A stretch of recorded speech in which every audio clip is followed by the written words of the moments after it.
Hello, welcome to VR Roundtable, episode 78. My name's Gary, and joining me is Steve and Anthony. Chris is unable to join us this week, unfortunately. He's busy doing his game production kind of stuff, so he's had to take the week off, but hopefully he'll be back next week to join us as usual. So we're going to be talking about virtual reality news and games for the next hour and a half or so. So we're glad you're joining us for that. We've got a few news stories to go through, but also we want to get into some Ready Player One talk. That's sort of one of the major things that has happened over the past week, the release of Ready Player One. So we want to talk about that. But anyway, let's go over and have a quick catch up. Anthony, how are you this week? Have you been up to anything significant this past 7 days? Oh, no, I mean, nothing super significant. I just doing my little daily show thing. I actually should probably mention just to our audience real quick that because it's surprising, I do this daily VR gaming news thing Monday through Friday. The channel is called VR Game Rankings, and it's just like a daily news thing, right? And it's surprising to me that so many people that watch my channel are unaware of VR Roundtable, and then there's like VR Roundtable people that are unaware of my other channel. I thought there'd be like almost 100% crossover, but there's people that are completely unaware of one or the other. So just thought I would mention, if you guys are interested in a daily VR news program, maybe check that out, VR Game Rankings on YouTube. But everything else has been good. Today is the first of the month. It is Easter. Have you guys ever heard of this phrase, rabbit, rabbit, rabbit? It's this thing you're supposed to say. I've heard you mention it before. Yeah, it's supposedly, originally I heard it was an East Coast term, an East Coast thing, where the first person in the house that wakes up on the first day of the month and says rabbit, rabbit, rabbit, they get 1 month of good luck. And so I guess today is like double, triple, quadruple good luck because it's Easter and it's the first of the month. So rabbit, rabbit, rabbit. I've never heard that. I've heard you mention it before. Yeah, when you've spoke about it, I've heard you say something about that before, and I don't know what you were going on about, but glad you explained it anyway. Yeah, it's a huge news story there. Yeah, Steve, how are you this week? I'm good. I'm fresh off of a trip. We went down to eastern Tennessee into the Pigeon Forge, Gatlinburg area, and we did some hiking and, had some touristy type things with the family. So we just got back in from that and jumped straight into VR discussion. So I haven't played too much this week. Good stuff. Okay. Well, yeah, I mean, I've got to be honest, I've not played a great deal, but we'll get into the sort of the game that we have all played a majority of our time this week anyway, a little bit later on. But we do want to get into some Ready Player One talk. Now, what we're going to do, we're going to sort of give a brief overview of Ready Player One, our impressions of the movie at the beginning of the show in a few minutes. But then towards the end of the show, what we're going to do is have a section where we'll probably go into a few more spoilers. So just keep that in mind. If you want to just have a quick overview, then listen to the our impressions in a few minutes. But if you want to get more in depth, then check out the end of the show. So let's go into it then. So Ready Player One, we all know this. This is a movie that is based on a book by Ernest Cline, which was released in 2011, and it's sort of set in this dystopian future where the Earth is in a great shape. There's a lack of resources, and people spend most of their time in VR headsets in a virtual world called the Oasis, which was created by somebody called James Halliday. And what happens in the narrative in the movie and in the book is based around the fact that James Halliday hid a Easter egg within this game that he created, and after he dies, he reveals this fact to the world. And he says that anybody who finds this Easter egg will then sort of gain rights to the Oasis. They'll become control of the Oasis and they can do with it as they wish. So that's sort of the premise of the book. And it sort of follows Wade Watts, a character called Wade Watts, who is an 18-year-old character who is sort of made it his mission to find this Easter egg within the Oasis. And that's sort of the premise of the book, really, and also the film. So this is something that's been sort of a long time coming. I read the book a while ago. I've read through it twice, but it has been a while since I last read it. So there's some bits that I don't actually remember too well. But I saw the movie on Friday with my son, and yeah, we'll get into a few of my impressions a bit later on. But Anthony, I'll go over to you first on this. I don't think you've read the book, have you? Is that right? No, I have. I wanted to read the book. I just didn't get to it. And so, yeah. So, I mean, it's kind of interesting to come at it from that angle, having not read the book. And I did hear, it's weird because it seems like the response to this movie, either people typically are super enthusiastic about it and they just absolutely loved it. And we've seen a lot of threads on Reddit about, oh, I love the movie. It's great, blah, blah, blah. And then there's another little segment of people that are like super into the book and they really wanted it to be like super, super accurate to the book. And they were kind of disappointed by a lot of little pieces of it. And I, having not read the book, I just could only judge the movie just based on what it was. And I saw it, let's see, I think, was it Wednesday night that I saw it? Or yeah. I saw the movie and I got to say that, I mean, I liked the movie. The movie was enjoyable. I found the movie enjoyable. However, one thing I will cop to during the movie is I found myself, I was watching the movie and then occasionally I was thinking, what am I going to say about this movie?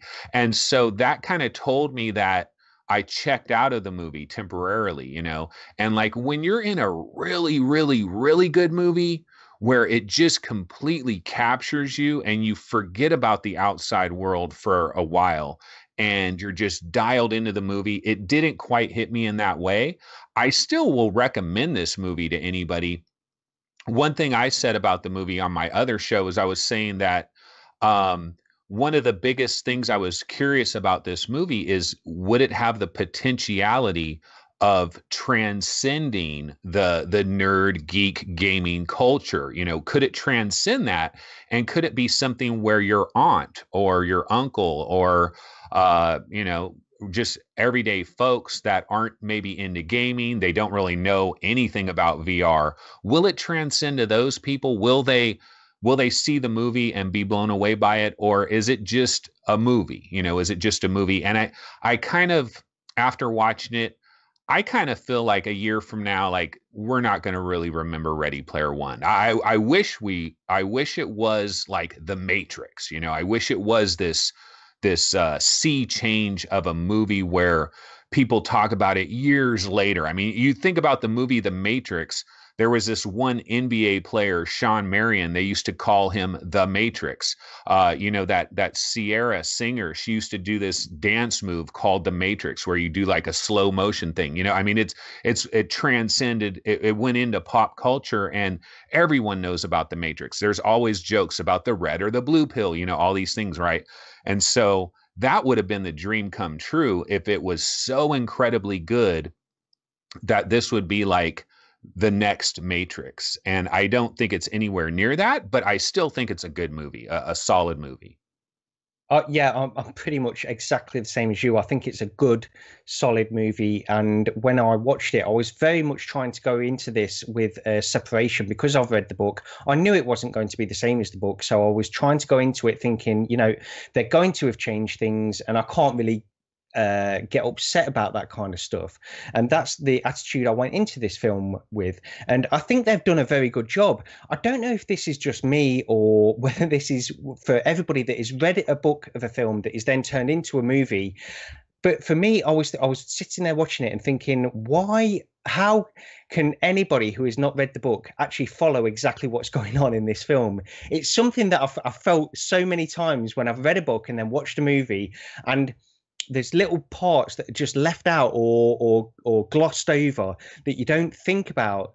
And of course, you know, I know this is irrational because people that watch this film that have not read the book, they can follow it perfectly fine. It's not a big deal. But I always have this thing, whenever I've read a book and then I'll go into a movie and try and imagine how people that have not read the book are taking this in, I struggle. But I think it's they did a great job of translating the movie. They changed a fair amount actually from the book, but I think they had justifications for doing it. And I enjoyed it. My son definitely enjoyed it. And actually halfway through the movie, he actually turned to me because I didn't say too much about what this movie was about to him before we went in, and yet he turned to me halfway through the movie and just said, "This makes me want to play VR."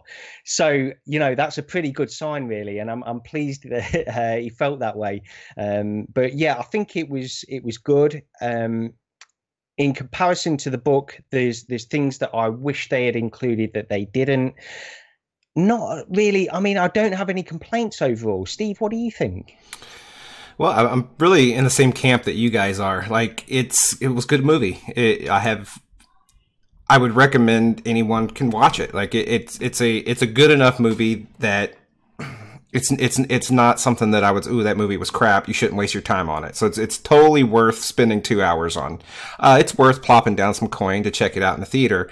But at the same time, I don't think it couldn't live up to our VR fanboy hype, I guess. Like we talked about it so much. I was getting really excited about it. It looks like it had a huge budget. It had Steven Spielberg, and I liked the book.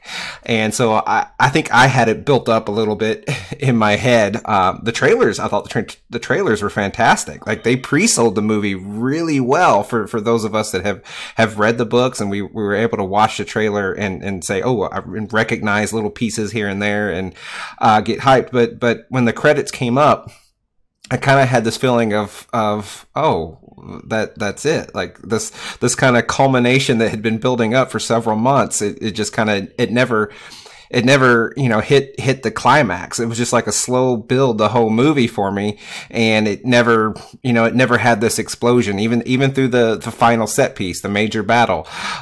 So all in all, I'll just kind of end my comments on saying it's a good movie. I think John Q public will appreciate it. I think they'll enjoy it. I don't know that it's going to be this boost to VR, to our industry, to what we care about. I think some people may get some casual interest, but yeah, I think it's kind of that. Like, it's come and gone. I don't know that it's going to be huge. Hey, can I ask you guys a question? Like, when you went to the theater, because I went to the theater that first night, and it was not a packed theater. Like, my theater was not packed. I could have, because I bought my ticket in advance because I was worried that maybe it would be a total sellout, that type of thing. I did the same thing, and because I went on Wednesday night before we went out of town, and it wasn't a packed theater. Now, it was a Wednesday night. It wasn't spring break for my city. So kids were kind of still in school, and I did the 7:00 showing in the non 3D, like my theater here that I go to, it has, sort of different sized, I guess, auditoriums, different sized theaters. So some screens are bigger. The newest movies go there. It's the 3D versions. I typically don't want to do 3D. So the showing that I chose was in one of the smaller screens in the theater complex, and it was non 3D. I would say it was about maybe 50% full. So yeah, it wasn't packed like a new, I don't know, Hunger Games. I think you mentioned that earlier. Like, it wasn't packed like that. So, but I think that has a lot to do with it being on Wednesday. I think if we were there on Friday, we'd probably seen a little bit fuller house. The 3D thing is actually interesting because, like, way back when 3D was a big deal for a little while, the Avatar and all that, I was really into 3D. In fact, I had like a 3D TV, and like Sony PlayStation had 3D games, and I was really into 3D for a little bit, right? And then I went completely the opposite direction and was like, the hell with 3D. And like, anytime I would go to a movie, I deliberately wanted to see the regular version. I didn't want to do the 3D version. But one thing that's interesting about Ready Player One is I heard a number of people say this, that the 3D version is actually really good with this movie. And I never put two and two together. Yeah, this is kind of about virtual reality. Maybe the 3D would actually be pretty good. So if I do end up seeing this again, I will definitely actually seek out the 3D version next time. Well, I actually booked this thinking that I'd booked the 2D version, but it turned out I'd booked the 3D version. Now I'm pretty sure the cinema changed it, but they claim they didn't. So, but yeah, so I went into this with my son, and we actually had to buy some 3D glasses because I thought it was the 2D version. But anyway, we went in, and I've got to say the 3D was good. Like Steve, I generally, and you actually, Anthony, I sort of tend to move away from 3D. I don't want to watch a movie in 3D. I'd rather just watch the 2D version. And that's why I specifically wanted to book the 2D version of this film. It turns out I was in a 3D one. And when I got in there, and it was good. I mean, it was good. The 3D is good. It's sort of a little bit like a distraction to me because I didn't want to focus on the 3D aspect of it at all. You've got the spectacle of this stuff, but using VR on a daily basis, that gives you a much better sense of 3D. So when you go from something like VR into a cinema where you've got this variation of 3D almost, it's because you can tell the difference. It's not like 3D and VR, it's a completely different experience. I wouldn't say that I minded it too much, but I'd much prefer to see just the standard 2D version. But I've heard exactly the same as you, Anthony. You know, a lot of people do say this is a pretty good 3D movie, and I can't really argue with that. I'm just not really drawn to 3D movies overall. So, hey, did you guys see? What was the space movie? Was it Gravity? Was there a space movie? Yeah, that was really good in 3D. Like that one, if you didn't see that in 3D, you're missing out. You know, so. Yeah, it's the same as like Avatar, though, isn't it? Like a lot of people talk about Avatar being one of the best 3D movies, and I never saw that in 3D. But again, I've got no desire to really. But anyway, what we're going to do is finish our Ready Player One discussion there, and we'll get back into it just a little bit more in depth towards the end of the show. We won't stick on it too long, but we'll talk a little bit more about specific plot points a little bit later on. Anyway, on to the next news story. And this actually leads on quite well from Ready Player One because this device was featured in the movie, which is the Infinadeck. And what it is, this news story is based around an update that they've released where this device, now this has been out for quite a while, this Infinadeck, or they've been working on it for a while. I shouldn't say it's been out, it's not been really available. But the way it works is it's a standard treadmill, but it's comprised of individual treadmills that are going in a 90-degree angle to the standard treadmill direction. So that enables them to sort of move in a way where a user can just stand on it and move in an omnidirection, similar to how what's the other one that's released where you sort of slide. Omnideck? Omnideck, that's the one. Yeah, Omnideck, I think it is. Omni something like that. I'm pretty sure it's Omni. But so the way that works, you basically just slide on a very slippery surface, whereas this one actually works in a more natural way. So you're on a treadmill which moves in various directions, and the update that they've had is based on using Vive trackers. So what they're using is these Vive trackers which are attached to the user's feet, and then it tracks the motion so that it can then update the motion of the treadmill in order to give a more accurate and more responsive result in the direction that the person is walking in. So this was quite an interesting sort of video, and I'll try to put a link to the video in this because it shows somebody just walking in a virtual world while really actually having quite good control over themselves. They don't generally have to lean on the apparatus around them or anything like that, and it seems to work pretty well. But I just wanted to mention this. And the Infinadeck is sort of referenced not in Ready Player One, where Wade Watts is using it at the beginning in a very sort of, I guess, unrealistic way for the moment, but who knows where it will get to in the future. Anthony, I know you saw the Infinadeck in Ready Player One. What did you think of how they represented it? And also, I don't know if you saw this updated video. What did you think of how they're progressing with this technology? Yeah, I saw it in the movie. They actually showed it a couple of different times, not just in that van, that Wade Watts is in, but you actually see a couple different, and if you're paying close attention, you see it a couple of different times. And the only thing, I mean, in the movie, of course, they have at a certain point, you see him taking off running like full speed sprint, which I believe the actual legitimate Infinadeck is capable of going like 8 miles an hour or something. So you can kind of jog it up to an 8 mile an hour speed. I'm not sure which video you're talking about, Gary, because I know there was a video where it was just an Infinadeck employee that was walking on the treadmill, and he was like a blue guy walking through the forest. That's it. But That's what I'm showing right now at the moment, by the way. There's an even newer video that I just saw today that is actually much more detailed, and it has the owner of Infinadeck talking for a long time. I believe it's a twit, This Week in Tech. There's a video, and I actually just watched that just like a half an hour before we started this show. And that video is actually really in depth from the standpoint where they have this guy in there and they're like walking him through the entire process. And, shout out to the Infinadeck people. I'm 40 minutes away from your guys' home office. So if you want to hook me up with a demo, I can bounce over there real quick.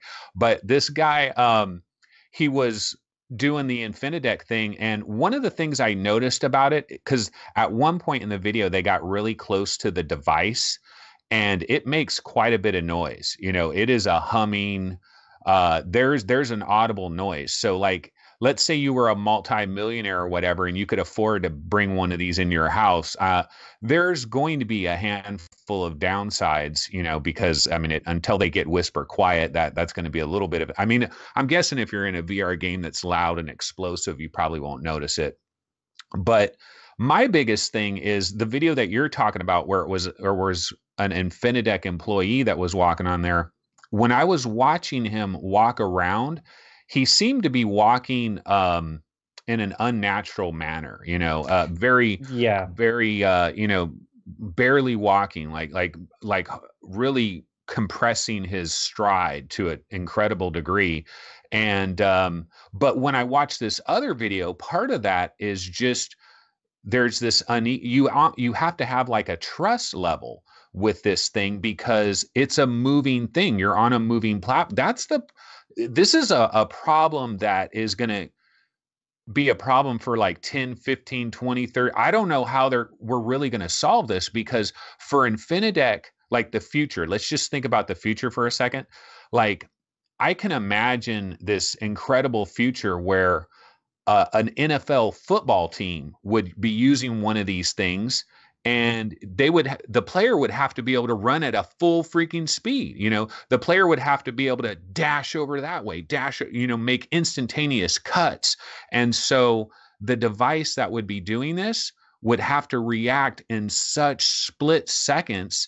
And then what happens when the guy just stops? Because the thing needs to stop immediately or you're going to go flying. This is a complicated problem. It is a really complicated problem. It really is. And I think that's the part of this news story that's interesting is the fact that they had problems with this originally, like it responding to different movements, because they were using their harness originally to sort of detect where the person was moving and that kind of stuff. The interesting thing about this is by them using Vive trackers, they can detect the user's movements with much more accuracy, and it can respond much better. However, I will say, having watched this video, I do agree with you, Anthony. It's difficult because they don't seem to be walking in an absolutely natural way. And I think, like you say, it's going to be a while before anybody gets to that point. Steve, what do you think of these? Can you see yourself picking one of these up at some point in the future when the price comes down? No, I'm just concerned just really how consumer viable they really are, right? Like, TV's a big deal and has been a big deal since the 50s or whatever, since TV came out, a little before my time. And Anthony's right now in a dedicated room that he had set up for TV. When we first started VR Roundtable, I was in my dedicated room for TV, but we're exceptions to the norm. Most people don't have a dedicated room for something as mainstream as TV. Things don't get much more mainstream than a television. I'm not convinced that people are necessarily going to have a dedicated room for virtual reality. We do.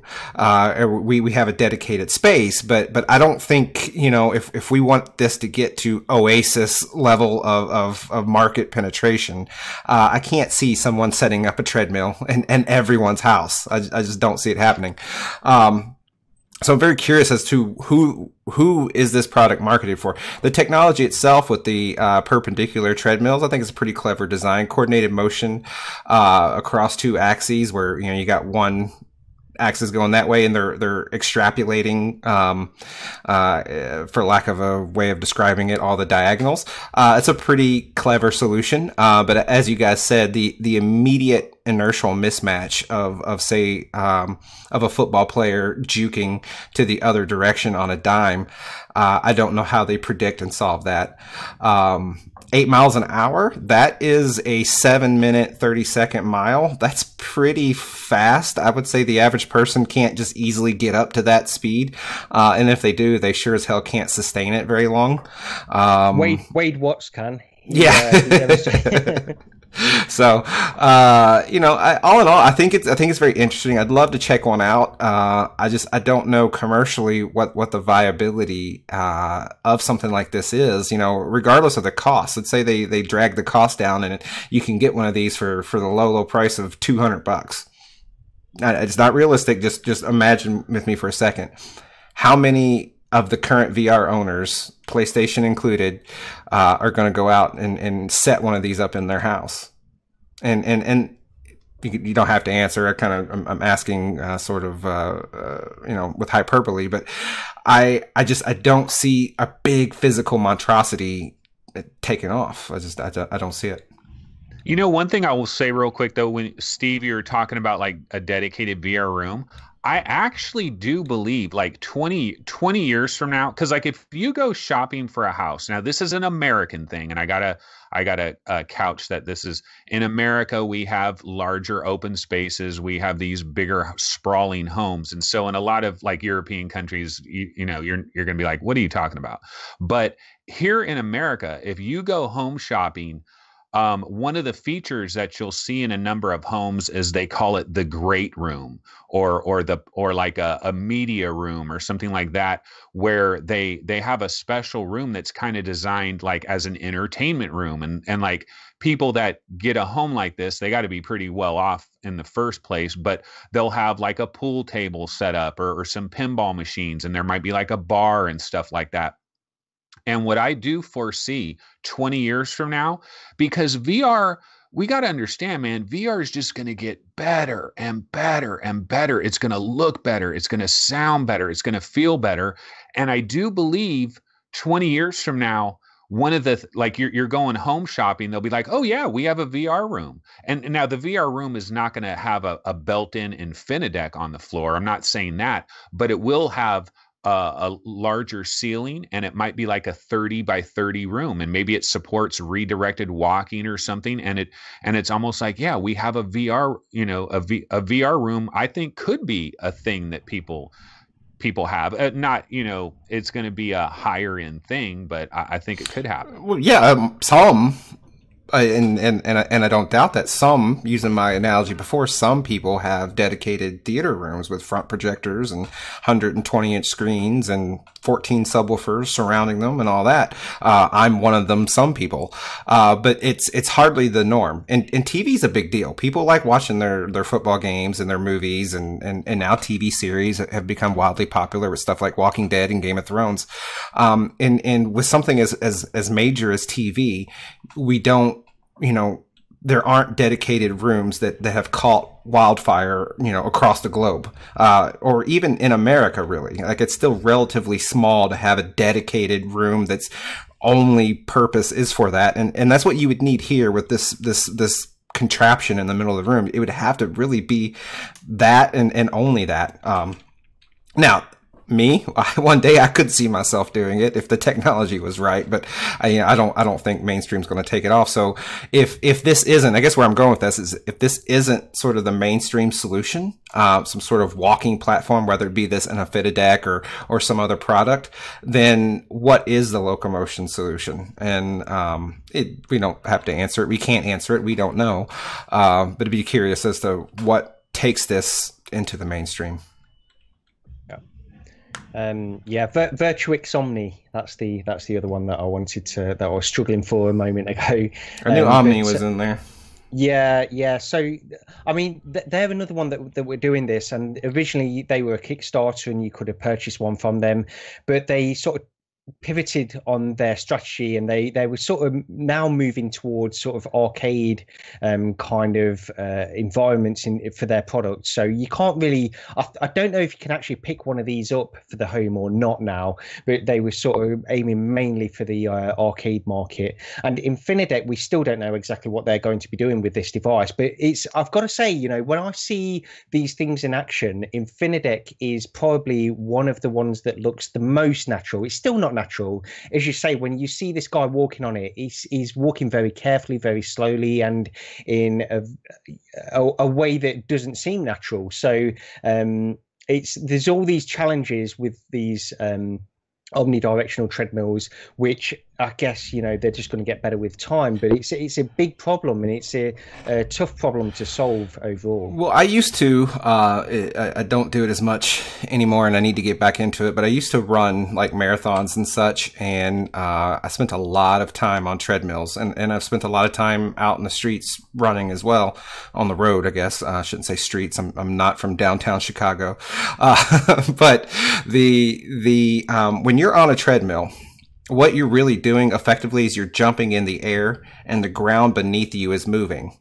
And then you're landing back where you in the same spot. It's just that the ground beneath you has moved.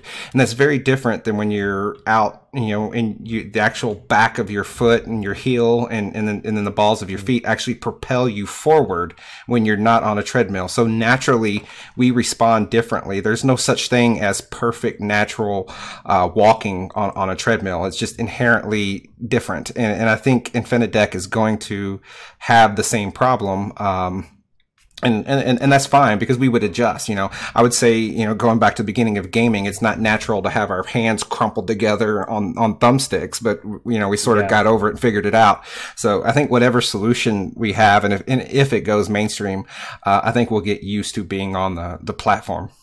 One of the solutions, sorry, I know we've stayed on this for a while, but one of the solutions I remember from reading Ready Player One, and I'm hoping I'm not misremembering this and just getting my memories confused, but I think at one point in that book, they had these sort of large hamster wheel kind of setups where basically you're just standing in this hamster wheel and you can move in any direction, and the ball just moves around you, and that's the way they combat locomotion in that. It doesn't happen in the movie, but it happens in the book. But it's an interesting idea, but even that, it's still not going to feel natural in any way, really. It's still, all of these problems are still there. I'm curious about an Infinadeck that was like 10 feet by 10 feet. You know what I mean? Or 15 feet by 15 feet or something. Because then if you put somebody in the middle, I would think that you could walk a completely natural stride and you won't fall off of the thing. But the thing that you see in all these Infinadeck videos is they have this circular bar that's going around you, and they're talking about how you have to have this level of trust, because you get on there and it's moving a little bit and you feel this unsteadiness, and you're blocking your vision, you're holding controllers. It's not necessarily the safest thing in the world, but I would think you could literally walk in a completely natural gait if it was super huge. Of course, you're like tripling, quadrupling the price as well. So, Yeah. Okay, well, let's move on quickly, because this is just a very brief thing I want to mention, and that's the fact that the HTC Vive Pro, we all know that it's being released, it's going out to consumers very soon, and they've changed the recommended specs for this device. So the minimum spec is now a 1060 and the recommended is a 1070. So I just wanted to quickly mention that, because obviously we all have these concerns about the fact that this is a high resolution device, and presumably it needs a higher spec PC in order to run it.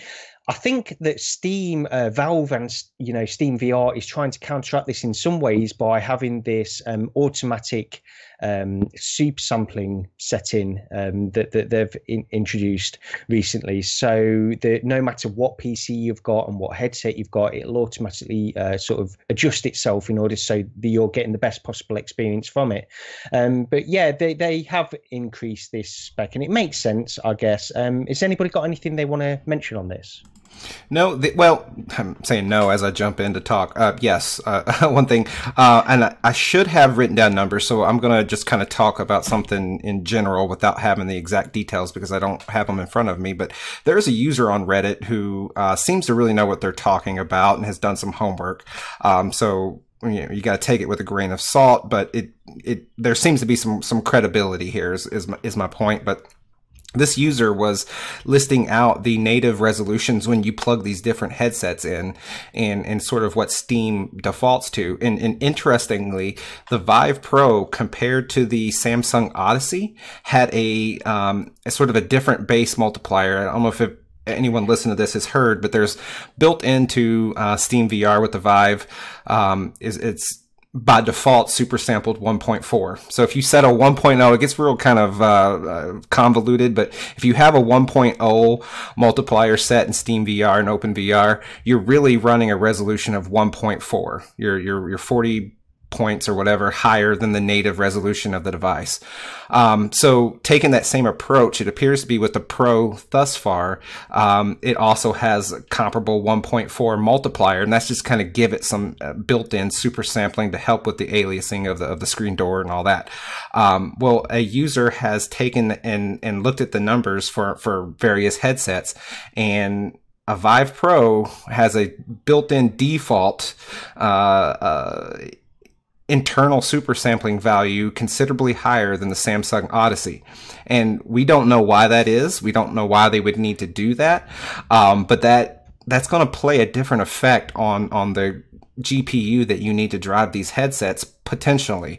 I wanted to bring it up because it's very, sort of related to the subject. And when I read that, it was very interesting, and this user, I'll try to remember to put a link in the show notes, but this user actually spelled it out with the Rift and several other headsets, and it's very interesting that with a 1.0, Steam is giving all these different headsets truly a different resolution. So yeah, I'm really glad you brought that up, Steve, actually, because I saw that post as well, and it was really, really interesting. I meant to bring it up actually last week. I think we were talking about the Vive Pro, and I wanted to mention it because, like you say, the Samsung Odyssey, people talk about how the Samsung Odyssey has the same panels as the Vive Pro, which is accurate.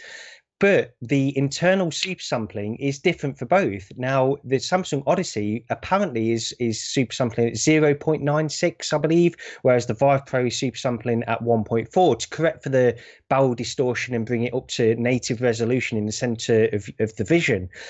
And yeah, the reason, well, I think you're right, people don't know the exact reason for this, but one of the hypothesized reasons is because they want the Samsung Odyssey to run on lower spec machines, which makes perfect sense. So, and it also does tie in with this story because it does make sense that they have raised the minimum spec and the recommended spec in order to adjust for this. But yeah, so it's not necessarily the case that just because you have a Samsung Odyssey, you will be getting exactly the same image as you would necessarily with a Vive Pro. The Vive Pro on paper should technically actually be slightly clearer image than the Samsung Odyssey. And I'm pleased you brought that up because I did mean to mention it, actually. I just forgot about it. Okay, Anthony, anything to mention on that story?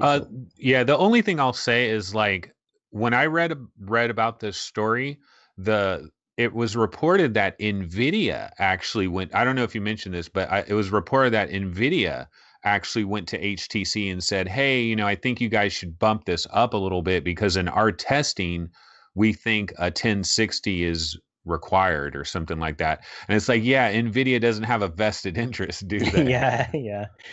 I didn't know that part, actually, to be honest, Anthony. No, that's an interesting point as well. Okay, well, let's get on to a few little smaller news stories we've got down here. And the first one is there has been a PSVR price drop, which is actually quite a big news story. It's good news for a lot of people. So in the US, the Doom VFR bundle has been reduced by $100 down to $300, and Skyrim VR as well. That bundle has been reduced down to $350.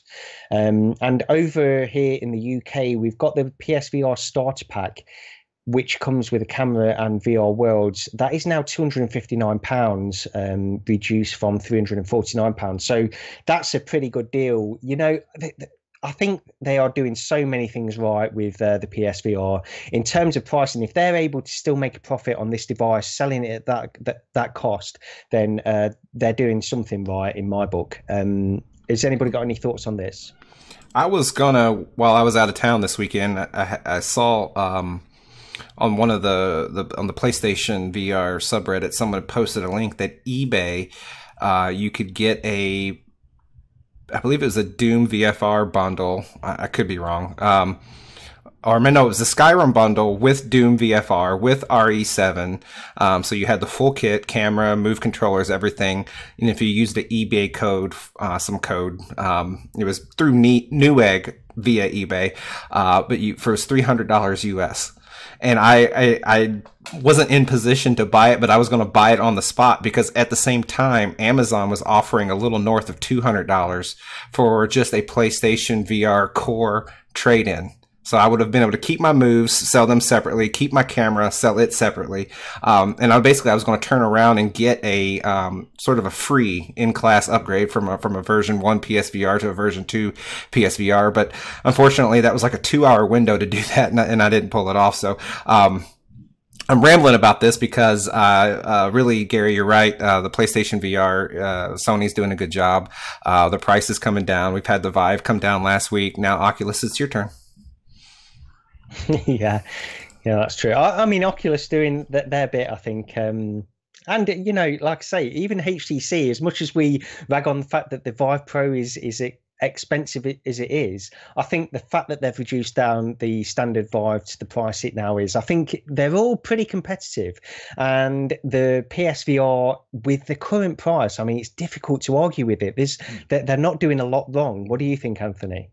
Well, you know, normally the one thing I'll say about it is, like, normally when you have this big $100, like $100 price drop, that is usually a really huge thing. You know, if the PlayStation 4 was always priced at $299 and then it drops to $199, that is a really huge thing. But one of the things I've noticed with this price drop is, so the Skyrim bundle, I guess the MSRP is $450, and so now it's gone down to $350. But I've been looking on Amazon, I've been looking on Target, everywhere, and everybody was selling the Skyrim bundle for $399.90. They weren't selling it at $450. And then the other thing, like the Doom VFR bundle, for example, before this sell happened, I was on Target.com. The Doom VFR bundle was $299.99. Now this price is in effect. The Doom VFR bundle is $299.90. So there's not, like, you're not seeing the kind of change that you normally see with a price drop like this. And what I think is the most important thing is the core. I believe, like the core should be $199, you know, just the headset, no camera. That should be $199, and Sony should be shouting from the mountaintops about that, because 70 million people have a PS4. They've got a DualShock. A lot of them have a little camera, or they can get a camera. And it's one of those things where if you price it the right way, somebody buys it, then they realize, oh shit, I need to buy a camera. But they're not going to return it and get their money back. They're just going to buy a camera. You already got them. Once they brought it home, you've got them. And so I really believe that, like, I should be able to go to Target right now and see the core at $199, but I'm on Target right now and the core says $299. So I don't know. I feel like this price drop should be a bigger thing than it is. What I've seen is it's really like a $50 price drop, it seems, in effect. Well, yeah, a lot lately. There have been a lot of sales. So since Skyrim came out, we've had I want to say at least 3 times, if not more, where we had a temporary sale where the bundle was dropped from $450 regular price to $350. So almost, depending on when you're checking it and how close you're paying attention, these bundles may be on sale. And now this just sort of formalizes it and makes it permanent. It's very similar to Rift last year. Oculus, you know, would have what they called the Summer of Rift, and they dropped the price down, and then it went back up for a while, then it came back down again. So Sony is kind of playing a similar game there. Now they've just decided to make this common sell price permanent. Well, following this stuff, like I'm from the UK and I look at these price drops, and you guys over in the US, you get a lot of price reductions and sales and things like that on the PSVR. I think this is actually a bigger deal for the UK market than it is for the US, because we've not really had a major price drop or a major sale or anything like that to this capacity. I mean, £259 for a PSVR is sort of unheard of over here, whereas in the US a $300 Doom VFR bundle probably isn't so much to write home about, because you have had your sales. So I think when I was looking at these prices, I was thinking, yeah, they've dropped it, but it's not a big deal because I follow your prices as well as the UK prices. But then I look at the UK one, and I think it's probably a bigger thing for us over here at the moment. But yeah, either way, you know, it's good that these prices are coming down, and hopefully Sony is still able to make a profit on this stuff and get more users into VR. Okay, so I want to talk about No Man's Sky. Now, this is a game that I've I've spoke about a few times in the past, and you know, it got a lot of heat when it was first released because it didn't do everything that the developers had promised in this kind of stuff. But since then, it's had various updates, and the last update was actually quite a big one, and it made the game much more. It had a story and had added a lot of content into it as well. Now, what we're seeing at the moment is a new ARG, an alternate reality game, which is how they announced the last update for this game last August in 2017, and that was the Waking Titan ARG, and that sort of led up to the release of Atlas Rises, which was the last update for No Man's Sky, and that had a lot into it. But right from the beginning, this game, since even before it was released, since even before VR was actually consumer ready, the developers of this were sort of hinting and alluding to VR support for this game. And even if they hadn't said anything, I think there were a number of people within the gaming community that were saying this is a game that is ideally suited to virtual reality. But since the release of the game, they've kept pretty much quiet about virtual reality support. Now, the reason I'm bringing this up is that there will be a new update for No Man's Sky coming. Well, they've said the summer in this year. We don't know exactly when it's going to be coming, but it's also coinciding with the progression of this ARG, the Waking Titan ARG. And part of this ARG is now sort of hinting towards VR support for No Man's Sky. Now, this, if I could pick a game, any game at the moment that I want VR support in, it would be No Man's Sky. I think there's certain numbers, you know, taking aside things like Skyrim, Fallout 4, GTA 5, you know, GTA 5, I'd love VR support in that kind of game. But taking those aside, I think No Man's Sky is the next one on my list because it just feels like a game that you want to play in VR. It's an exploration game. And in many ways, I think it's sort of similar. I haven't played as much Subnautica as Steve, but have you played any? Yes, I have. Yeah, I've played not a lot, but okay. Yeah, I have played some. But I feel like it's sort of in a similar kind of vibe to that. But because it's set in space, it attracts me far more than Subnautica would. So yeah, I'm just really hope that these rumors for No Man's Sky being in VR are true. But we don't know. We've got to wait and see what happens with this. Guys, have any of you played No Man's Sky? No, I've not played it. I'm playing the, what do you call it? The Arctic, or what's it called? The Atlas Rises trailer.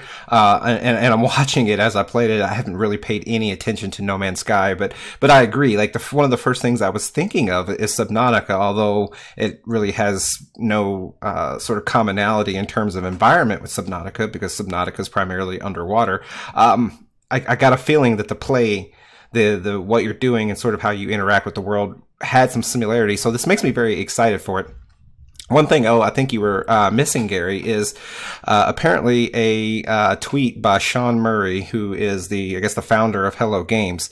He tweeted out or something, trying to pull it up here, but he basically put the hexadecimal code in a tweet or in some sort of message, and people put the hexadecimal characters into a translator, and it converts to Morpheus, which we all know Morpheus was the code name for PlayStation VR before Sony officially named it. So I think 2 and 2 really strongly suggest that No Man's Sky is coming to VR, and I really look forward to it, mostly because of Subnautica. So if it's anything anywhere near as good as Subnautica for me, I'm going to be really stoked.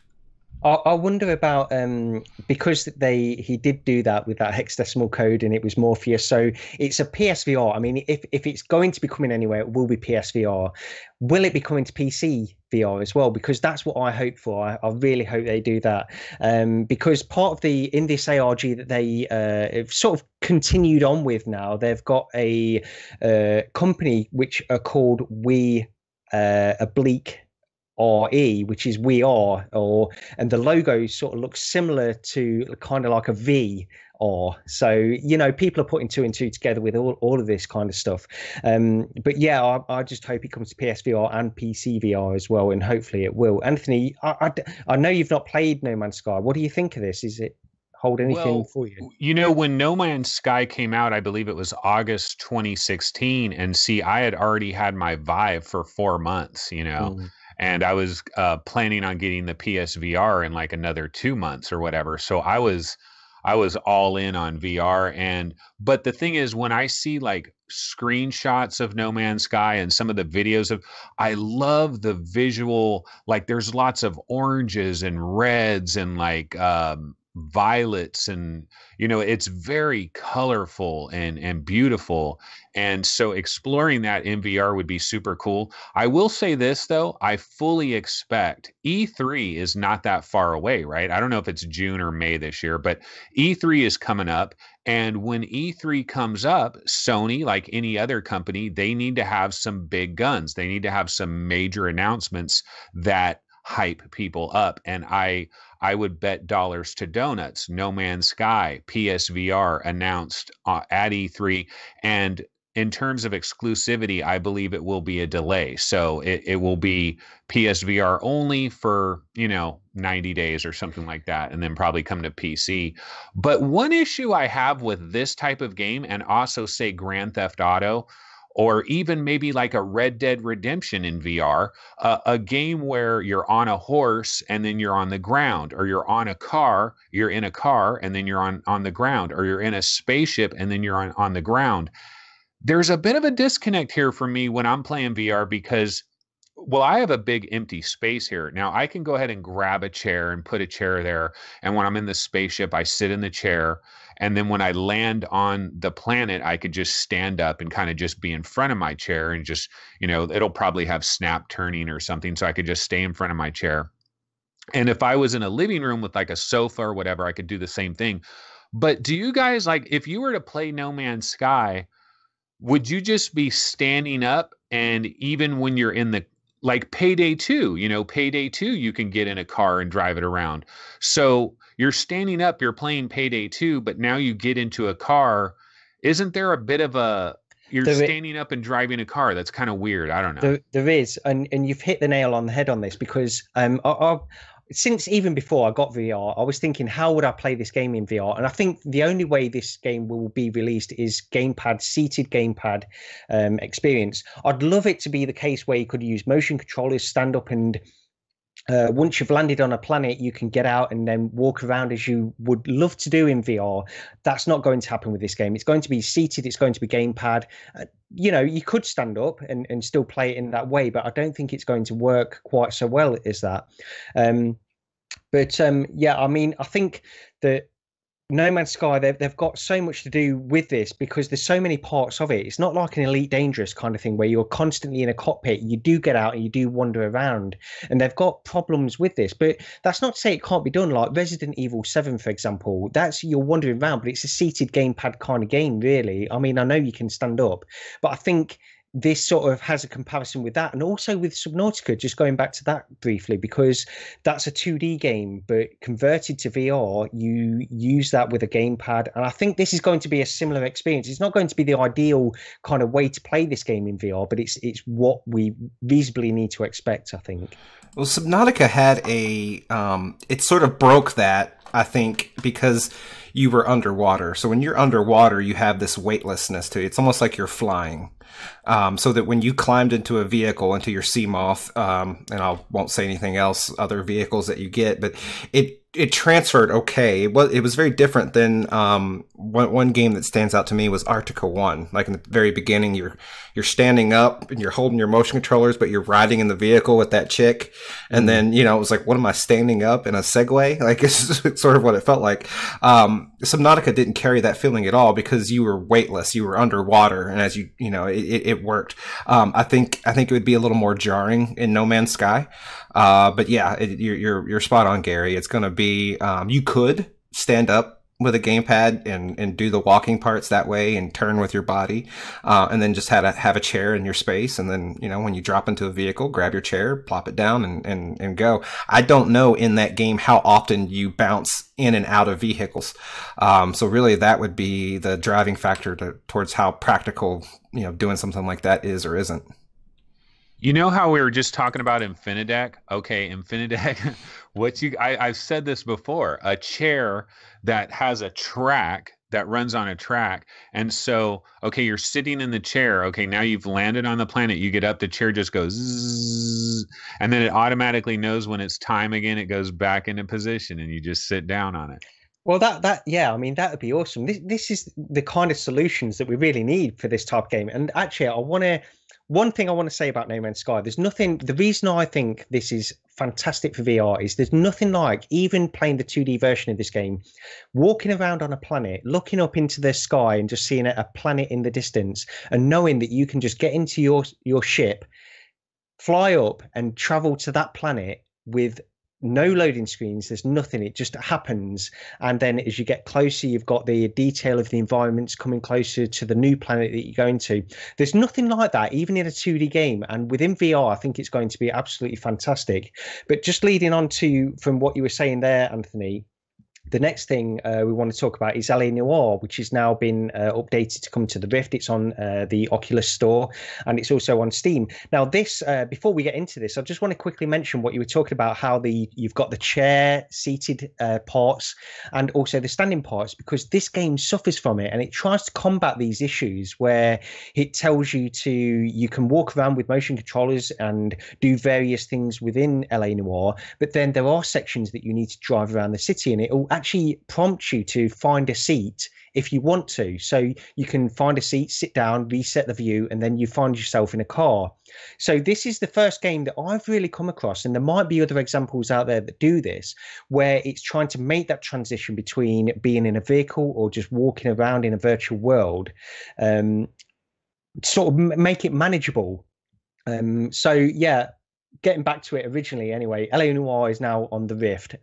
What does everyone think of this? I know we played it on the Vive originally, Steve and I. Anthony, I think you've yet to really get into LA Noire, is that right? Yeah, so, you know, what I found out today, there's actually a thread on the Oculus forum today. Like, a lot of people on the Oculus forum are having problems with this game still.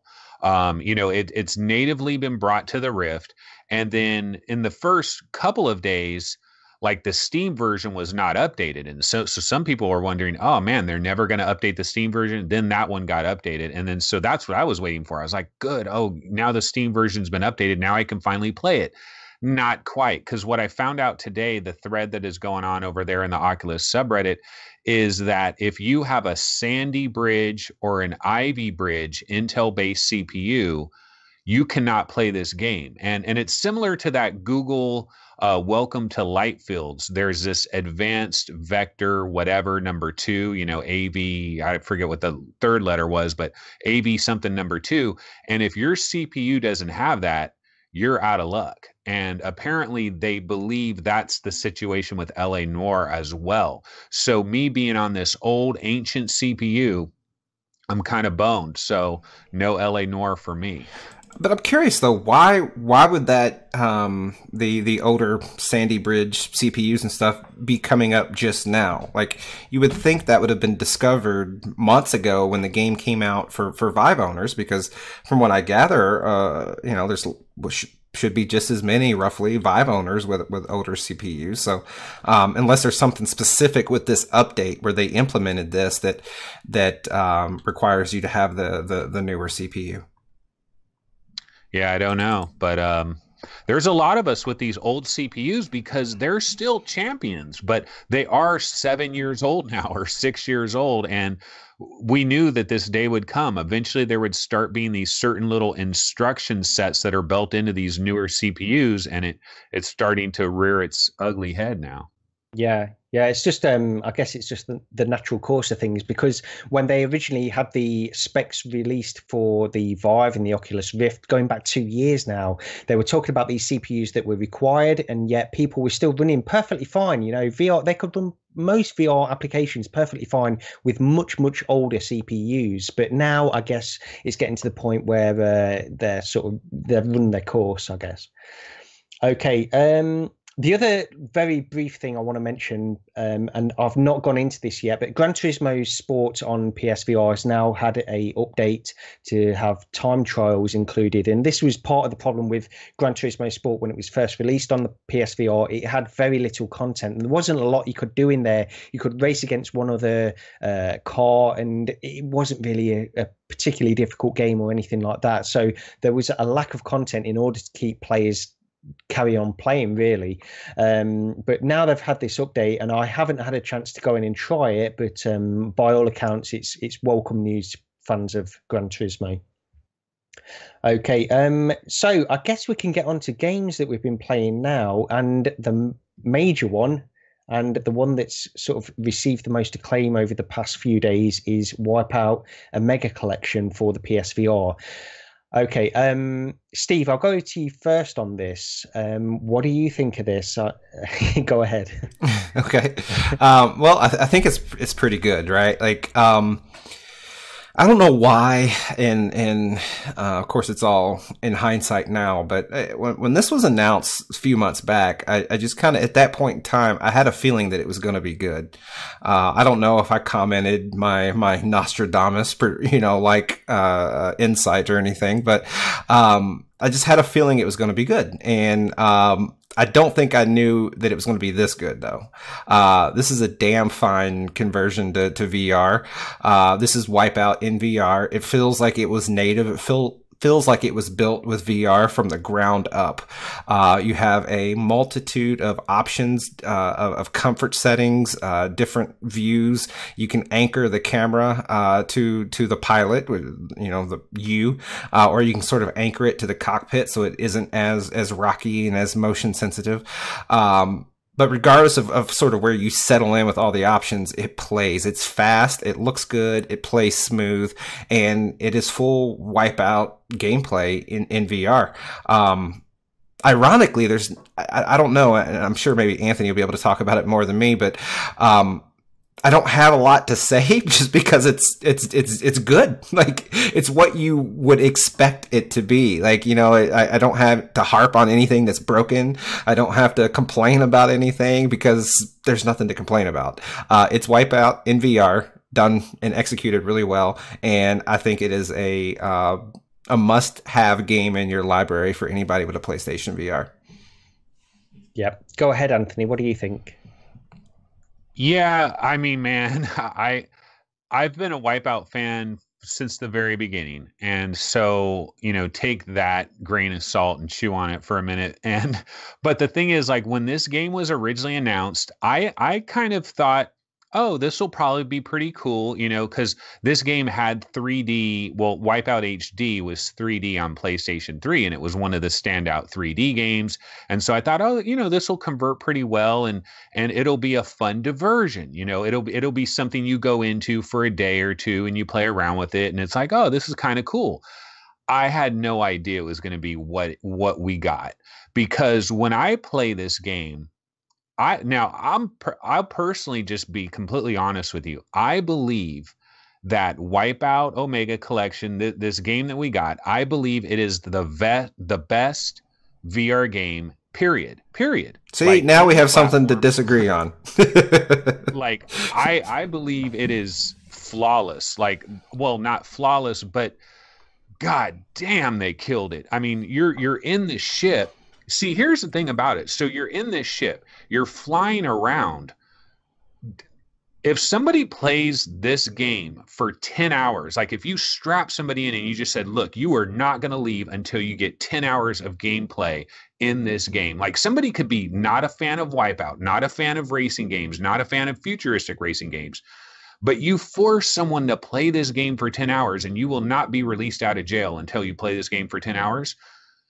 Like they're going to come out and be like, God damn, because I don't understand how anybody could not be blown away, because like you're in this game, you're racing around and there's times where another hovercraft gets right in front of your hovercraft, and the exhaust of the other hovercraft, like the special effects, the graphics, the visuals, the sound, the announcers, the sound effects, everything is freaking butter. It is dialed in perfectly. I can't stop thinking about this game. When I'm done with this, I want to go immediately back in. It's the only thing I can play. It's the only thing I can think about. And I'm wondering, like, is it just me being like a ridiculous Wipeout fanboy? And I'm not I'm trying to remove that. And I'm trying to just think, I do understand there's some people, they don't like racing games. So you can make the best racing game in the world. They're not going to be interested. Then there's people that like racing games, but they don't want anything to do with a futuristic racing game. They want it to be real. They don't want a hovercraft. We've heard tons of people though on Reddit that have said, oh, please, can there be a Star Wars, what's the Star Wars, pod racer or something. Pod racer, yeah. People are saying there needs to be a pod racer in VR. There's a pod racer in VR. It's here. It's called Wipeout VR. The other thing too is like when I'm playing this game, I feel like this is 2018. I'm in the future. This is VR. This is the VR I dreamed about before I got my Vive. This is what I thought all VR was going to be. I thought you're going to put a headset on, you're going to get into this world, and you're going to be freaking blown the hell away, which that's exactly how I feel in this game. The only thing that you could possibly do better, in my opinion, is to go to a VR arcade where they have like tension wires and there's a hovercraft you get into and it has a bounce, it has a little bounce, and then it also has and it tilts and it motion. That's the only thing you can do better. They've completely nailed this game. To me, it is absolutely flawless. What Sony needs to do is they need to re-release this game as Wipeout VR. Okay, I know it's Wipeout Omega Collection, and I know they added a VR patch, but Joe Walmart, we like to talk about Joe and Sally Walmart, they don't know that. Release this as Wipeout VR. Put it on a disc, pack it in if you want to. Have demos at Best Buy. I think this is a killer app. Like anybody that likes Wipeout, if you take a Wipeout fan and you force them to play this for 2 hours, you just got a new PSVR owner. They're buying a PSVR later that day or the following day. That is how good. And I know this sounds like hyperbole, and I know it sounds like I'm like going off on a tangent, but no, I'm being as honest as I can be. I mean, maybe I'm crazy. It's really interesting to hear you talk about it, Anthony, because I can recognize this as being a fantastic game, and I really do think it's a great game. There's something, I mean, you were saying this is sort of in your opinion, the best VR game ever. And it's a perfectly valid opinion to have. And I tried to make the analogy of like, say somebody like Jeff Kanata, for example, will often talk about how he believes Tetris is the best video game ever made. I can't argue with that. It's a perfectly valid opinion. The mechanics of Tetris and everything are perfectly fine. They're beyond fine. They're excellent. But will I ever, for me personally, will I ever consider that to be my favorite video game ever?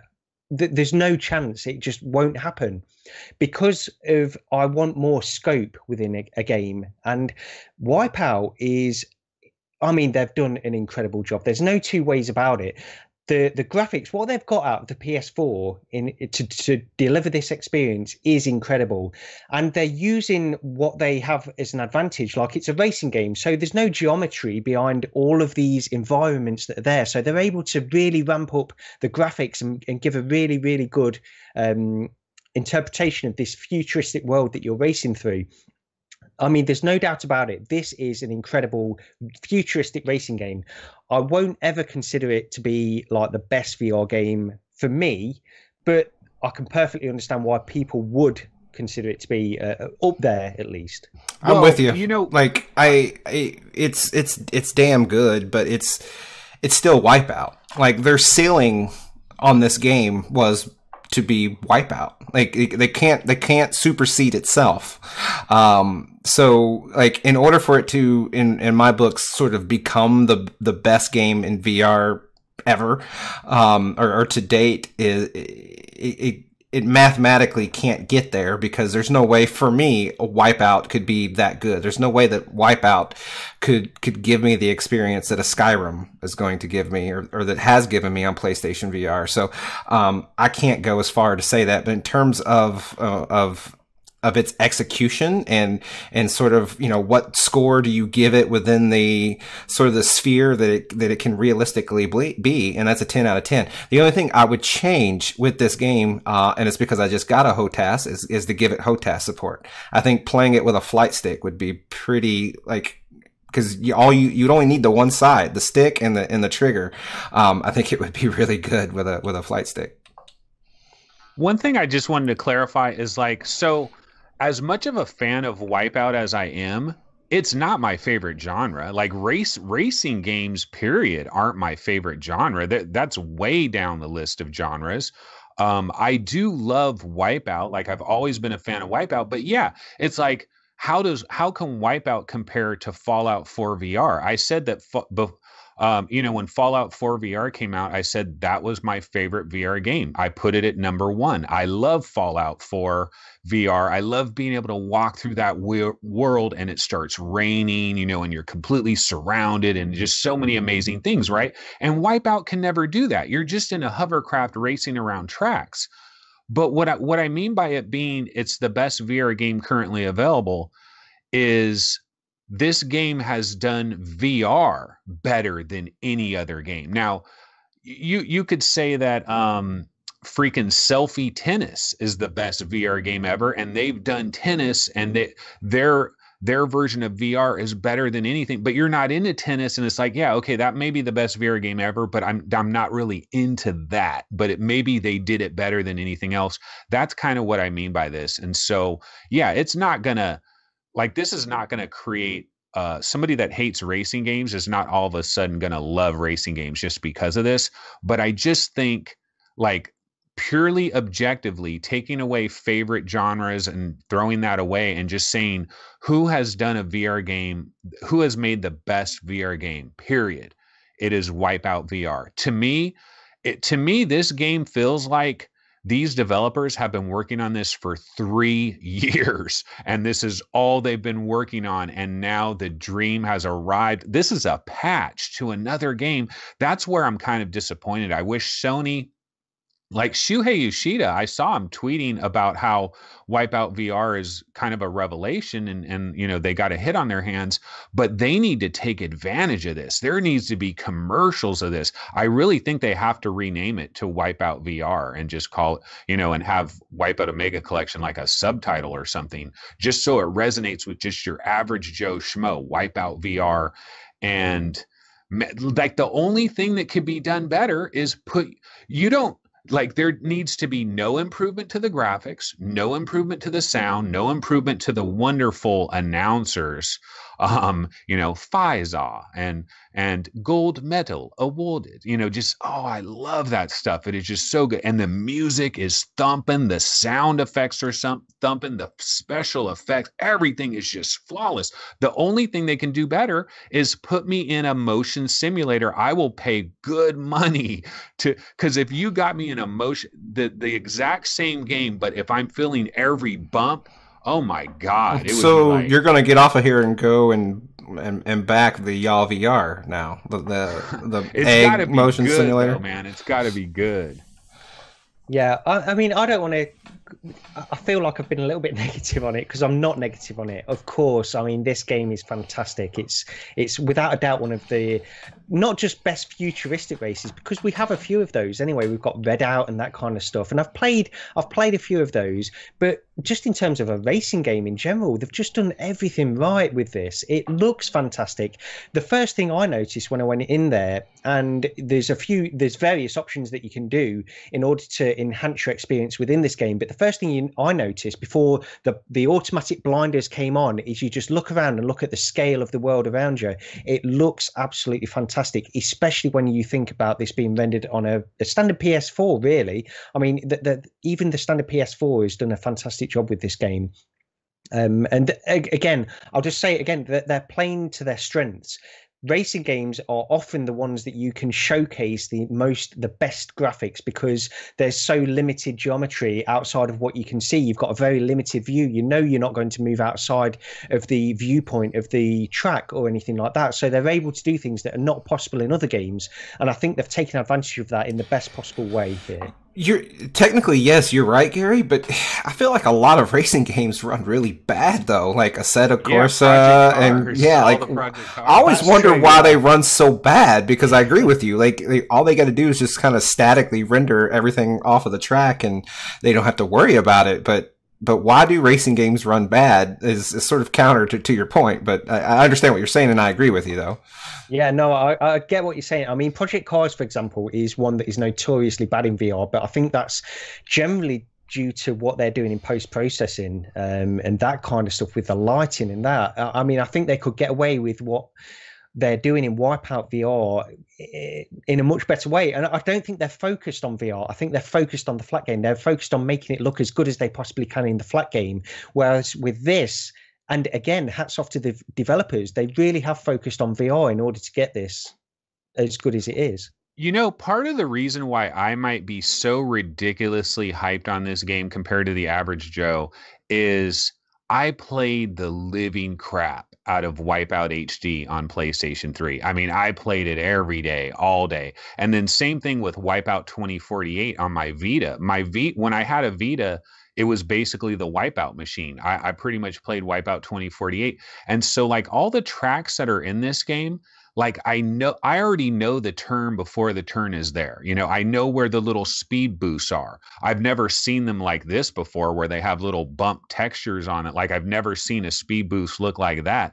And so knowing where everything is, knowing every curve and every twist, but being there, like I'm there. This is like a dream. One thing I said about Wipeout VR is like, you guys, we've all had dreams where we're playing some video game in a dream, but it was like some like Nintendo's future system or, you know, like a new system that was never out before. And somehow we saw it in our dream. And it was like, oh my God, it was this incredible new thing.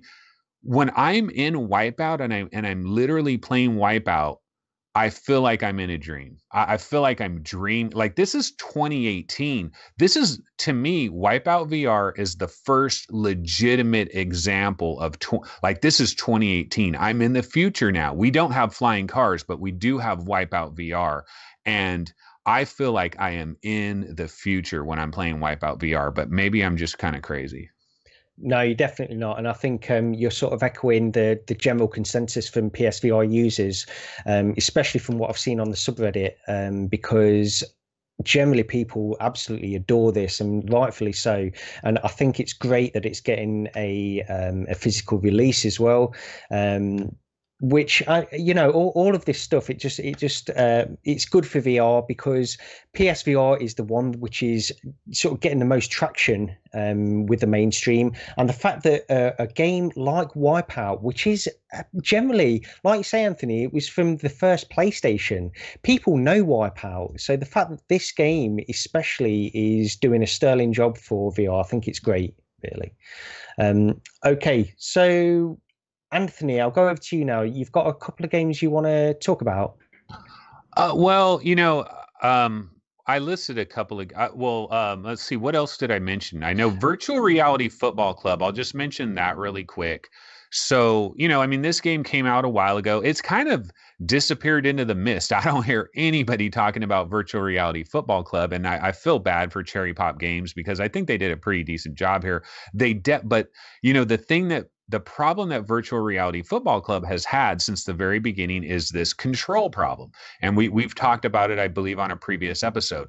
The only reason I want to bring it up now is they do have a room scale mode. Now it's in the beta version of the game. So when you go into Steam, you got to, right click on the game in your library, and then you got to go to the properties, and then you go to the beta tab and you select that. And so if you activate the beta version, then when you get into the game, there's this option to turn on the room scale mode. And so it seems like the most logical thing in the world. So like in this game, you're running sprint vector style towards the ball. And so if the ball is over there, yeah, why don't I just turn my body and run there? The ball's over there, I turn my body and run. Like what? Like that seems the most natural thing in the world. But I do know why this is in the beta mode. The reason it is because we have wires, we have cords. And when you're playing a soccer game, like if you get caught up in the game, you're not thinking about wires, you're not thinking about cords, you're thinking, I got to run to that ball there. Now I got to run to that ball there. And I almost broke my Oculus Rift playing the room scale version of this because I yanked the shit out of my, I have the HTC Vive link box that I'm using to extend my cables. And I yanked the living crap out of it. And my Oculus headset started, like something was going weird with it. And I thought, oh my God, did I ruin the cord? The cord, did I pull it?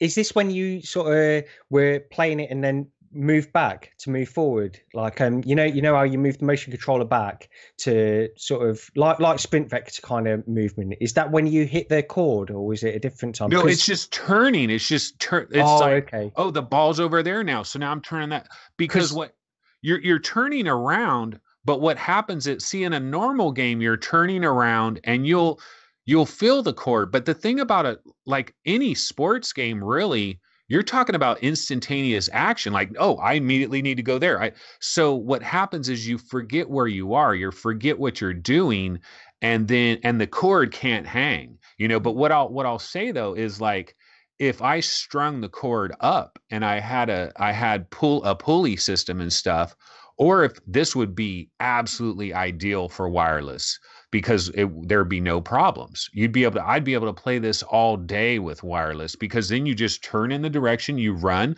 and it's as natural as can be. You're playing soccer. It's great. But with a wired cord, you're taking you're liable to trip over yourself. And that's what happened. I almost tripped over myself and I yanked the cord real hard.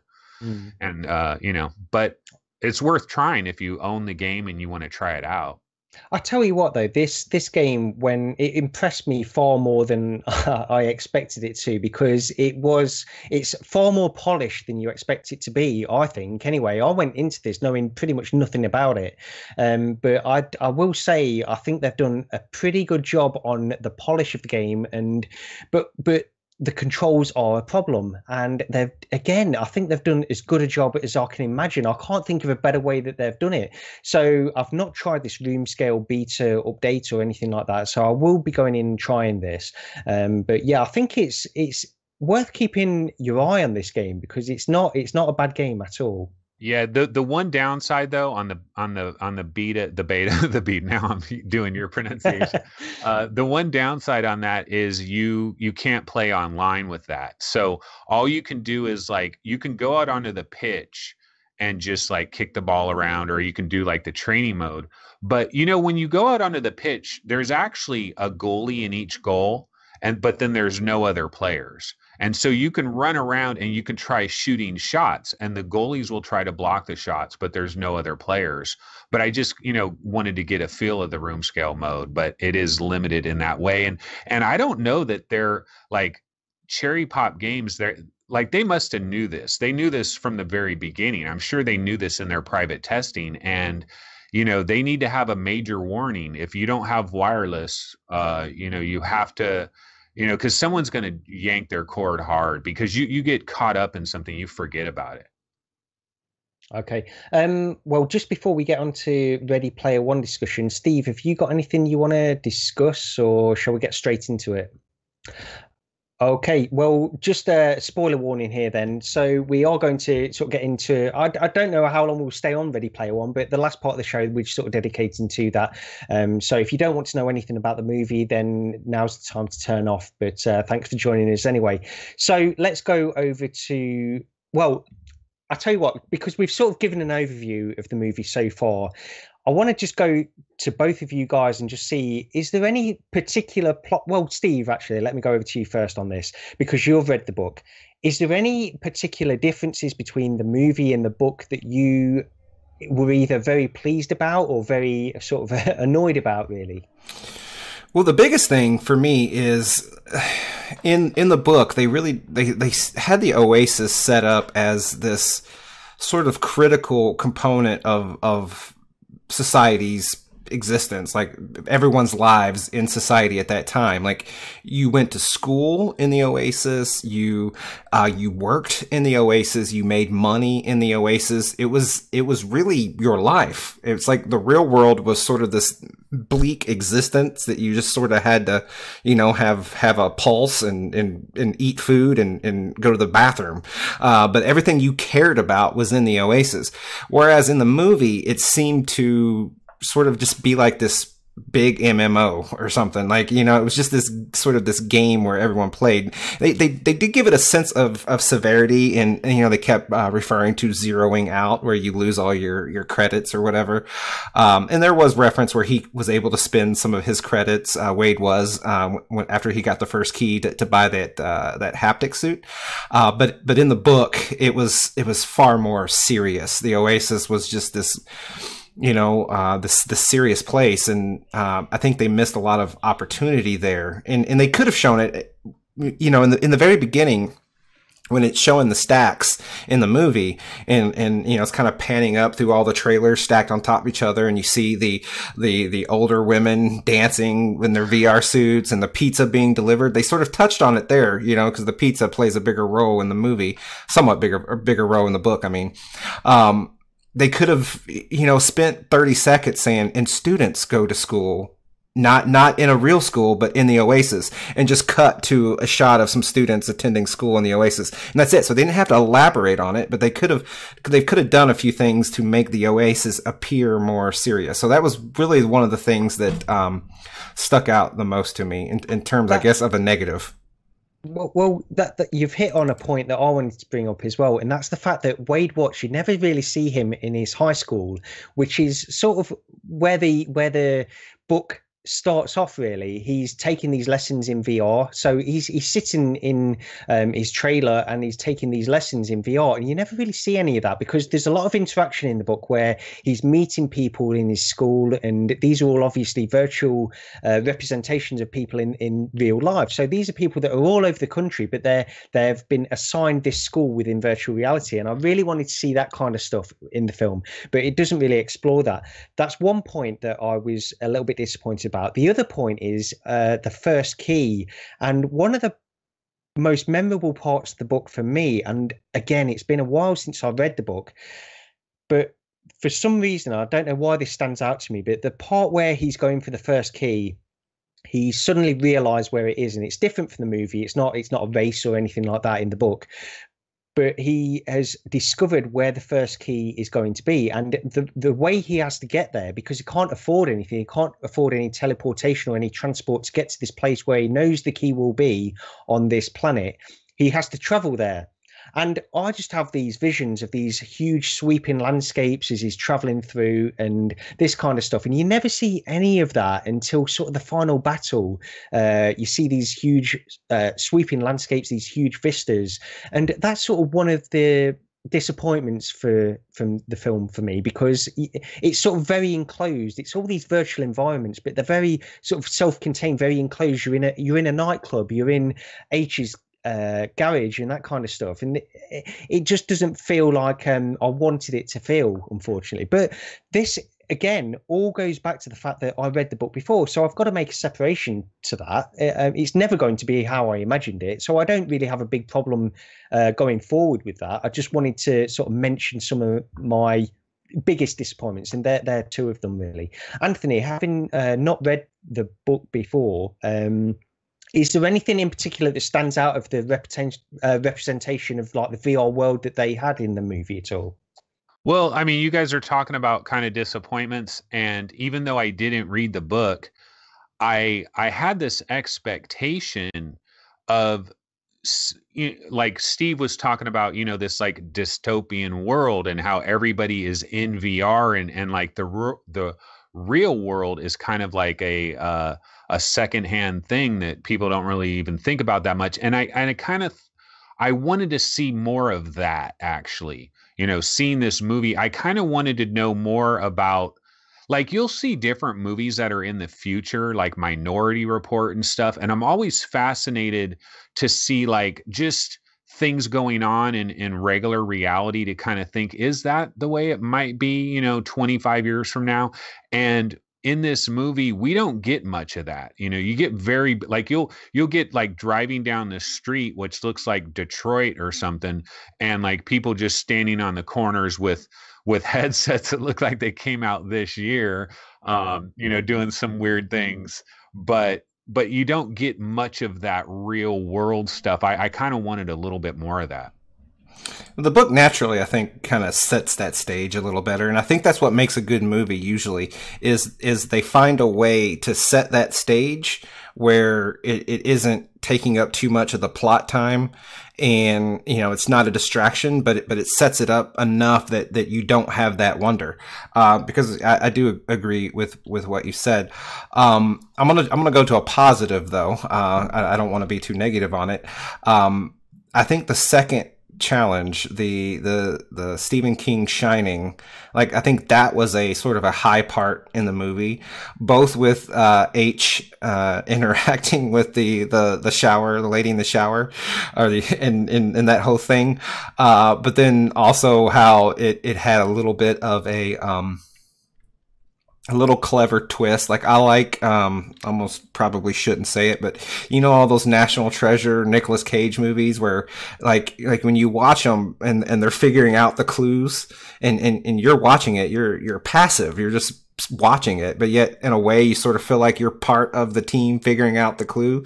It had a little bit of that feeling as they go, hold on, that it's taking place in The Shining, but it's actually, we're not supposed to relive The Shining. We're, this is a sort of an Easter egg within this fictional Shining environment. And I thought that was probably really well done. And of the three challenges, I guess, I think the second one, that one was clearly the best of the three for me. Yeah, and I think it's one that was closely mirrored in the book, because he does certain sections within these movies that Halliday was a big fan of. And I mean, I was thinking when this film was announced, how are they going to do these sections? And they didn't do it with everything, of course, but I think in this particular case where they sort of substituted some other films for The Shining, it was they did a pretty good job of it, actually. In terms of a positive, I do want to say that the representation of what VR is was pretty good in this film. And this is the point I want to make. Like, for a mainstream audience, this is one of the takeaways. I think it needs to be, it's important for people to really take away what VR actually is. And at the beginning of this movie, it was sort of a case where I was initially disappointed, because I was thinking, why aren't they showing what these characters are doing in real life compared to what they're doing in VR? Because I was actually looking out for this, and they showed very little of it in the first third of the movie. Towards the end, they sort of went into overdrive of this. So you've got the Iron Giant doing all these maneuvers, and then you've got the real life character doing these movements as well. And I think it shows more clearly towards the end of that movie. It really shows what VR is all about. And it's towards the middle, towards the end of that movie, where my son actually turned to me and said, this makes me want to play VR. Because towards the beginning, he was actually a little bit confused between the real world sections and the virtual world sections. So he was asking me, is this in real life or is this in virtual reality? And I was had to explain it to him. But by the end of the movie, he'd got it perfectly. And it was at that point when he realized, this is what virtual reality is all about, because he's played plenty of virtual reality in the past. But I think this shows really what it is. You know what might have been kind of cool? I actually thought about this is like, so when you see The Wizard of Oz, right? It starts out as a black and white movie. And then when they land in Oz, it's color and it really changes it. You know what I mean? And so, I mean, it would be hard for them to get away with this because people would be really irritated. But like if the very beginning of this movie was like 4:3, a 4:3 ratio, a square, that's a good right? idea. And then when you're in VR, it's widescreen, because then it would. I get what you're saying. I don't know if I'd go with the 4:3 because that bugs me. But I think they could do a sort of a washed down, less saturated look. Maybe put some film grain effects on it when it's in the real world, and then it gets real colorful, and remove the film grain effects. So there's a real clear contrast between the two. Because I was sort of put off a little bit by the very, very much like Square Enix Final Fantasy looking really renderings. Like I didn't like that as much. The whole, the way they show their avatars, and some of that may be because in the book I sort of had visions of it just looking like the real world. There wasn't much of a visual distinction, but that's not a big deal. I think one of the other things that bugged me sort of on a minor sense is H, like not the real world H, but the avatar H, like the giant like creature thing that she was. I think that detracted a lot. Like they missed an opportunity. Like in the book, I remember you don't find out till about 2/3 of the way through the movie that H is a woman, and in the movie they just kind of zoomed through that. Like I remember thinking that, wow, that was a big deal to find out, who she was. And, they didn't have it set up right. Like something was just a little wrong. I felt like that was a missed opportunity. The pacing of the movie is very different from the book, I think, in terms of Wade going through this virtual world and very much not knowing who anybody else is at all through. I mean, my recollection is probably slightly off, but my recollection is that he goes through most of the story not really knowing these people in real life, and then in the movie it feels like he gets to know them very, very quickly and meet them in real life very quickly, which is something that I wasn't expecting actually, but it makes sense because you've got all these stars that need to get their face on the screen as well, I suppose. The problem with doing a movie too, where you got to have the beginning, the middle, and the end all within like a 2-hour window or whatever. Imagine if this movie was spread over 2 movies. And so they had, so that they could take their time, and do it. And then the ending could, because they have to compress everything. Like my biggest complaint of this movie, just on a pure movie basis, is I didn't think the bad guys and like the ultimate climax of what the movie is.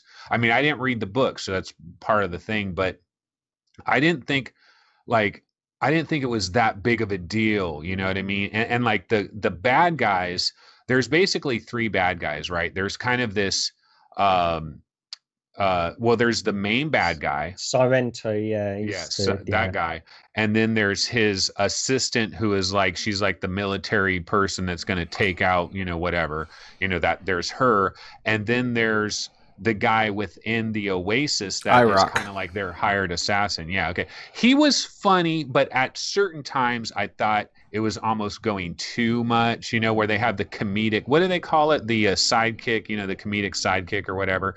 They almost went a little bit too, he had some really funny lines though. Yeah, that's the what's his name? Is it TJ Miller? He's the guy out of I do quite like him, and his character within the movie is completely different to how it is in the book, really, because he's sort of just this dick in who they know in the book, whereas in the movie is far more of a nefarious character where he's working with IOI. And I've got to say, in the movie the bad guys are not quite as bad as they are in the book. They actually murder people in the book, whereas in the movie, I don't know if they actually do that sort of in real life, where they actually find out who these people are in real life, and then they go out and murder them in real life. And that's sort of the difference. And it does make it more, I think it's a bigger impact overall, because I agree with what you were saying, Anthony, how the end result, I mean, what they're fighting for is the fact that they don't want advertising and that kind of stuff in the Oasis. That's what it appears to be in the movie. What was the most hilarious thing of the whole movie? Because that was really freaking hilarious. 80%. We can fill the field of view with 80% advertising without them having seizures. Yeah. And the other funny thing was hilarious. In the battle when on Planet Doom, and he pulls Chucky out of his inventory and just throws him into the field, and then Chucky stabs like 8 people in a couple seconds. Like, I thought that was pretty good. That actually was like I think got the most laughs in the theater. The moment in The Shining, and then Chucky was like the biggest audience response that I noted. I thought the password was hilarious on the little yellow sticky. I thought, man, that is good. That is good. That's how it would be in the future for sure. Now his motion simulator, Nolan Sorrento's motion simulator, that was pretty cool. It really reminded me a lot of the Y'all VR. Of course, a much more elaborate one. That may be the best sort of way we solve locomotion and everything, because in the fight when he gets knocked over and it cuts to the real world view like that, I thought that was pretty cool. There are to finish off, there are a few points in this film where you think it can't really behave like that. Being sort of fans of VR as we are, and we know sort of the limitations of it and that kind of stuff. And I think I'm going back to specifically like the Halo characters. How you've got these characters running along the street, and then it depicts them in virtual reality, and they're the Halo characters, and they are not bumping into anything and that kind of stuff. So there's obviously some kind of technology they've got to prevent that. But that could work. That really could work.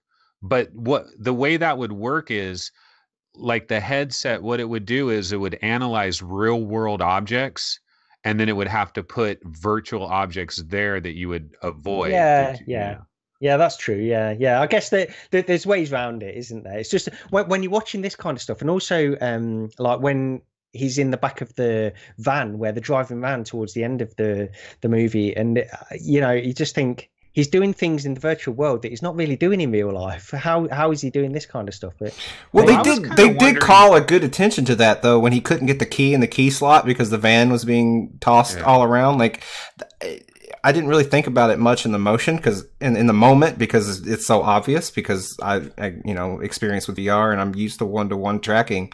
But for the general audience, that was actually probably, could be, I don't know, but another good example of what VR is, and says, okay, what's happening to him in real life is exactly what his avatar is doing. He can't simply put this key in the keyhole because of the van being rocked around, which then brings up a whole argument of how did he successfully do any battle there with that van being rocked around. But one of the things I wondered about is, like, at the very end with the van and stuff, they show like all these clips, that are clipped on, like he's on this like suspension thing. I kind of wanted to see that in action more, like where you really saw it, because I don't know, for some reason, like before this movie ever came out, one of the things that I was looking forward to is, like, can these guys solve VR for us? Can they show us some things in this movie that we'll actually have to emulate within the next 10 to 15 years to really solve all these problems? And, but they didn't really solve much. Okay. Just to finish off then, I'll ask both of you guys this question. Ready Player One, do you think overall it's done a good thing for VR, or do you think it's maybe set some unrealistic expectations for people that don't know what VR is and they want to get into it? Overall, what do you think the impression is, Steve? I don't think it's harmed VR. I think it's probably, when I add it all up and take everything in as a whole, I think it's probably set more realistic expectations than not. A lot of the headsets that they showed look like old DK1s or something. Anthony, I think you said, looks like headsets that came out this year. I was thinking the exact opposite. It looks like headsets that came out 4 years ago. Did you see the one with Vive on it? No, I completely missed it. But to answer your question, Gary, I think that it's probably set a realistic expectation. Within that context, do I know if it's going to have a big splash on the VR industry? Is all of a sudden after, when everyone gets back into work tomorrow, after having seen the movie this weekend, are they going to go on Amazon and look for a Vive or a Rift or a PlayStation VR? I don't know. I don't feel like it's going to move the industry that much. But the movie did, I think, in a Hollywood way, was fairly accurate to what VR is. Minus the whole Oasis thing. Like, we have nothing like the Oasis. I think that may be a bigger challenge than the hardware itself. That's true, yeah. Anthony, what about you? At the very beginning of the movie when he was talking about the Oasis and there was like some type of hotel area and he's like, and you can go in there. Do you remember that part? Oh yeah. But they skipped over it real fast. Yeah. I almost kind of, for the average Joe Schmo type, like I could see some of them being interested in VR if they were shown a little bit more of that, but one of the things I do actually worry about to a slight degree is I've met a lot of older people that I want to show them VR. I want to give them a demonstration of VR. I'm talking people like maybe in their 60s or something, you know what I mean? And they're scared. They don't want to, they don't even want to put the headset. Like my mom, for example, like she's never gone into VR because she's like almost 80, but she doesn't want to go into VR because she's fearful that it's going to be so freaking real that she's going to have a seizure or something because it's so and I try to explain to her it's not as good as you're thinking. I wish it was as good as you're thinking, but it's not quite that good. It's not like you're going to instantly be in a whole new world and you're not going to know what's going on. Yeah. But Okay. Well, that's probably pretty much it. Has anybody got anything they want to quickly add before we end the show this week? Okay. Well, thanks for watching episode 78 of VR Roundtable. I apologise, I was slightly distracted at the beginning of the show, so that's why it might not have been too great at the beginning. But yeah, hopefully I'll be back on form next week. But anyway, thanks for watching episode 78, and please leave a review on iTunes because that probably does the most for us. You don't have to pay any money or anything like that. I know it takes a little bit of time to do it, but we really appreciate it if you leave a review for us on iTunes. It really helps us out. And other than that, like our video and comment as usual. That would be great. But other than that, we'll see you next week. All right, see ya. Bye.